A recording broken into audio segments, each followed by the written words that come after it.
Hello, this is Italian.oraculum. I'm Danilo, and today we are doing an unboxing of the Earth and Bone Oracle cards by Sirian Shadow, the same author of Spirit Work, a guide to communicating and forming a relationship with spirits. Now, before we begin, please remember to subscribe to the channel, leave me likes and comments.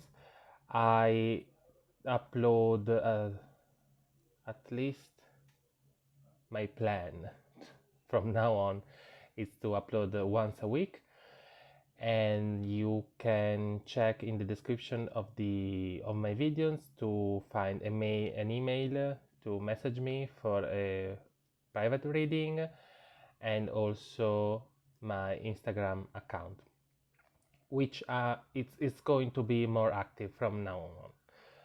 Anyway, so I watched the I came I can do this. Sorry, I can do this. So, if you're new here, as you would have gathered by now, these videos are more in a vlogish style. So I don't edit them. I want you to learn how I talk, how I move, and how I speak about things without trying again and again to get it right, following a script of some kind, because I want these videos to be more my hypothetical talking with you in real time about these things.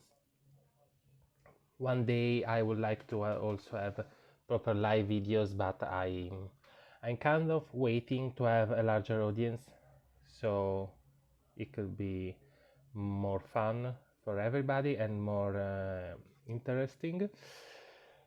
Anyway, I found out about this deck when it was about to go, or it was just on Kickstarter from I believe it was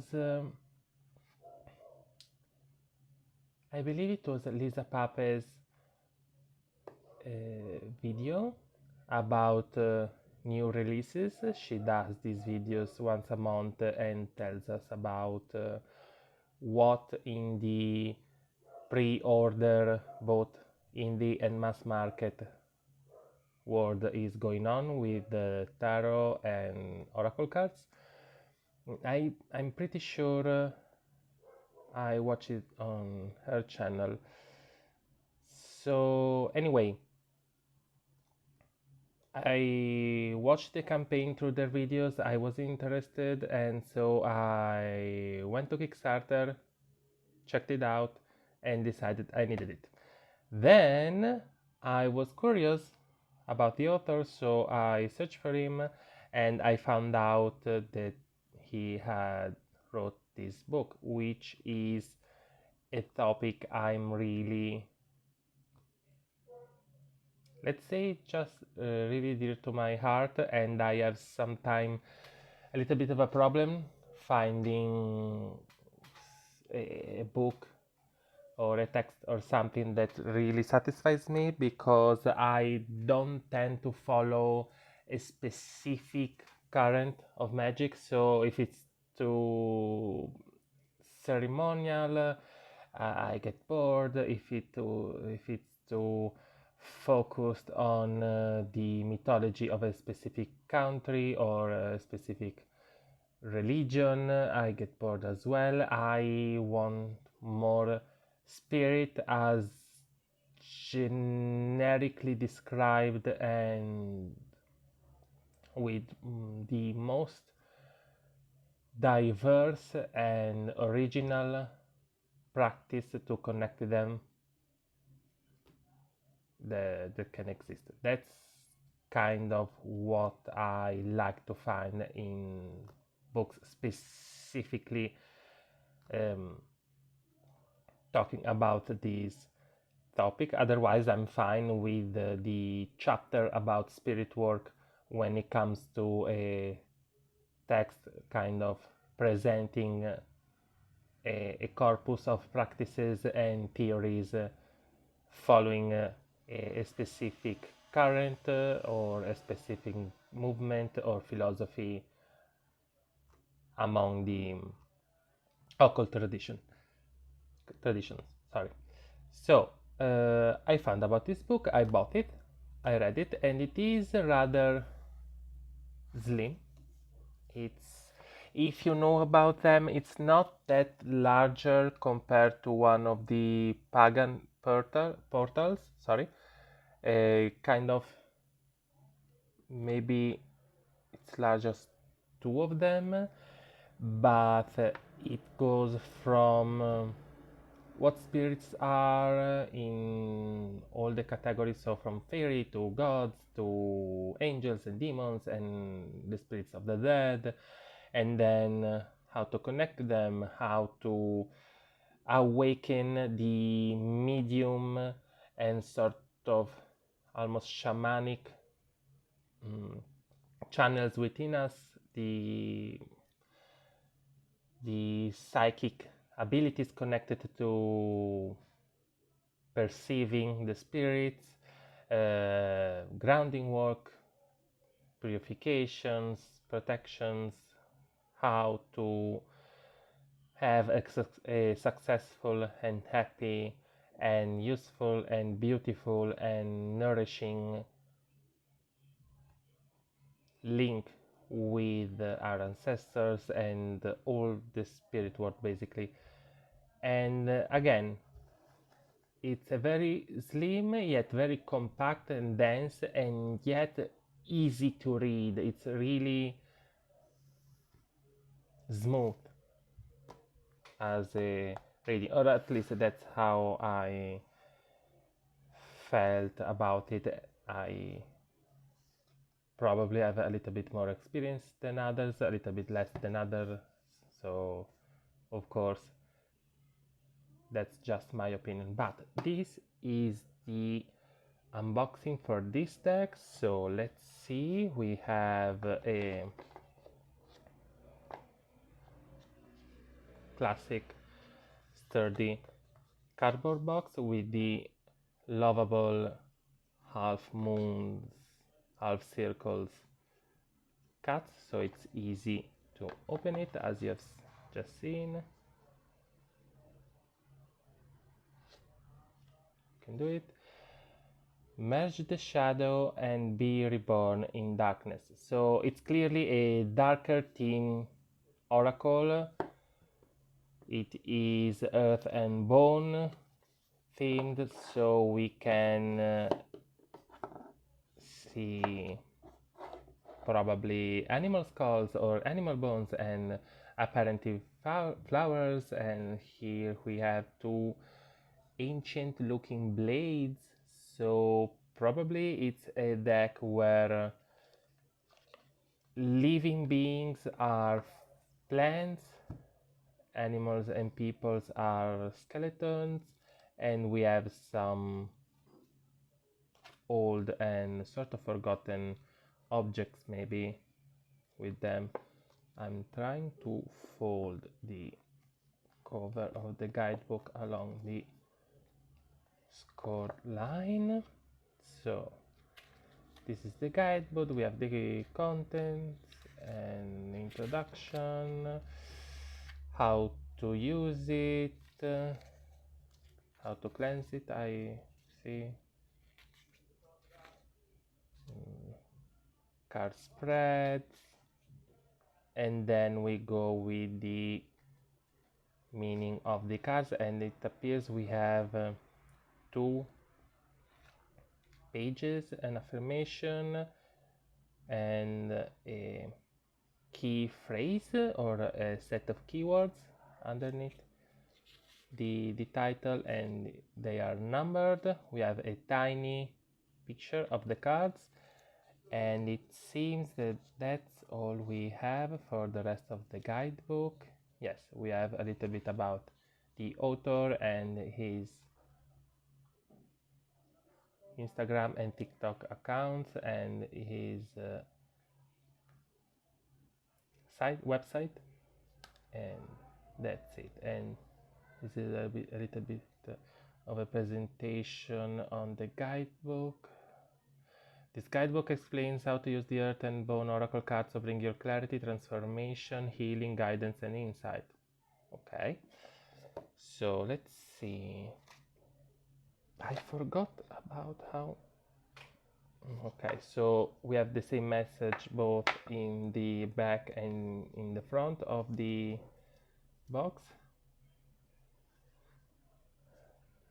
White regular edges, and we have 42 cards. So let's try to take a look at them a little bit closer. No, I'm going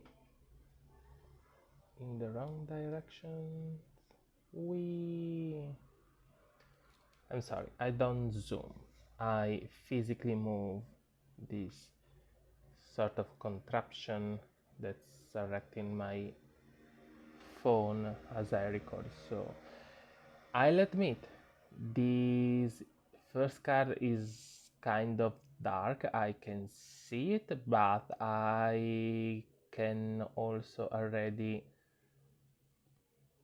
maybe understand why someone would say it's not super clear, it's not super easy to see the image. And as we can see, yes, there is a skull instead of a head, but the body seems fleshy, and yet this doesn't seem like a living person. Let's see. One, shelter, focus camera, you can do it. Spiritual growth, revival, accountability, healing. Okay. Then we have a little bit of a clearer picture. Focus camera, you can do it. Again, a skull for a head, but fleshy body. I don't really love that, but to sage, harmony, acceptance, calm, serenity, and patience. Okay, and then we have living animals, although this maybe could be sort of a hellhound. Oh no, this is a living person. Okay, so we do not have just skulls and bones. We also have sort of like living creatures of, of some kind. I really don't like when a seemingly okay body has a skull instead of a seemingly okay head, but that's just me. This seems like worms, especially in the videos, in the video here, but I think they're actually sort of I don't know what they remind me. It's roots. Yeah, I don't know how it makes me feel, but I mean, if it makes you feel something, then it is important, even if maybe you don't really want to use the deck or that card very often. If it's an uncomfortable feeling, maybe you don't want to use it for your. This is a little bit not schoolish, don't you think? Ring rate-ish. So this is the image for the cover of the guidebook and of the actual box, and it is card 13, the crossed, choices, stuck, searching for purpose, daydreaming, indecision. Okay, so not exactly the most uplifting of the cards. You can do it. I'm sorry, I know I shouldn't move them so much. I'm trying to get them closer to make you see them better, because in the video it seems like they are a little bit lighter compared to real life, but at the same time, because it's lighter, also the black, you see more of the glare compared to what it is in real life.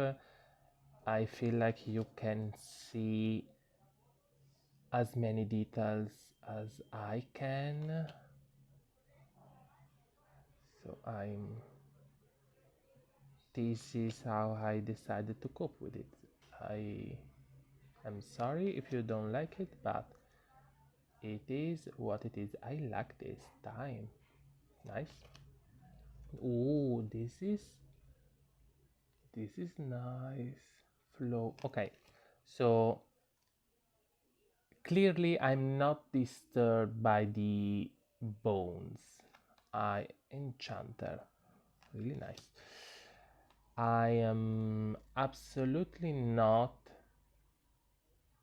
creeped out or challenged in any way about the skull themes. I aesthetically don't like a skull instead of a head. Like, I'm fine with the skull-like face, so no nose, no eyes, no lips, but I want to see a transition between the fleshy, almost or apparently normal body and the bony skull-like face. I want to see a transition. I don't like this is a skull on a apparently regular body, so to me that becomes a mask, doesn't become a skull, a truth, a nugget of sorry, not a nugget, a seed of truth behind the mask that would be the pretty face. So again, that's an aesthetic thing. I like the theme.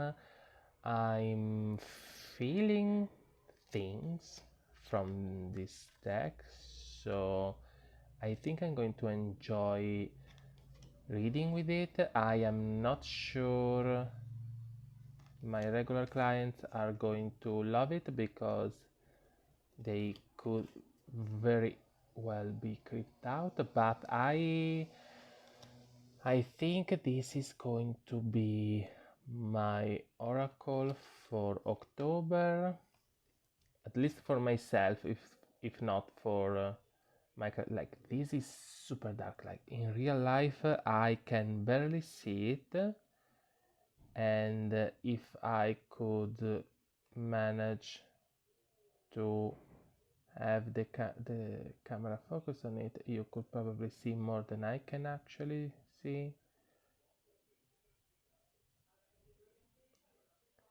Yeah, this is extremely dark, but I mean, I guess why with this theme the author could have choose to have darker cards and a little bit lighter one, because honestly I wear glasses, but as long as I wear them I see perfectly fine, so it's not really a problem for me.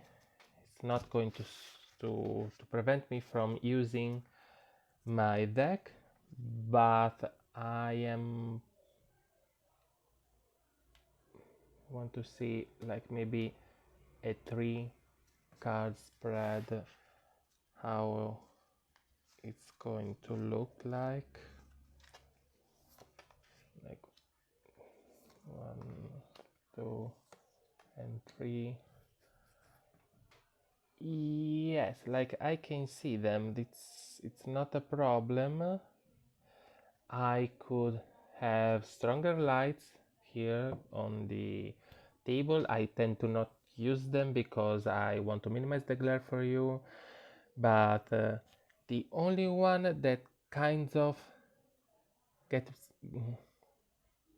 I have kind of a problem to distinguish every detail is this one, and it could be useful. Now I realize that I like the theme, I like the art style, and therefore I'm trying to kind of find excuses for this deck, but I am liking the idea of it is difficult to see but not impossible, so you have to wait, you have to focus on this card if you want to read it. You can't rush it. And considering the theme, considering it could be heavy, and considering how worthy it is to how worthy it is of kind of contemplation and really getting the time to allow us to sink in the pictures and absorb the keywords. I think I don't like it. I'm sorry. I think I don't hate the fact that some of the cards are kind of difficult to see, because the fact that maybe the skeleton character or the background requires maybe some seconds to really be recognized, could be useful in a reading, could have a purpose. So, I mean, this is clear, but again, you need some time to realize that, oh, these are horns. What does it mean? What makes me feel like this is clearly not super easy, super beginner friendly maybe kind of oracle, because I feel like this requires some background, some studies, or some affinity with the theme, and a reading with it will, I definitely think, require time to allow every card to really communicate with us. But that's my thought. Okay, thank you for watching. Again, please subscribe, hit the bell button, like my video, leave me comments, and if you need a reading, again, in the description there is my email. Bye, see you next time.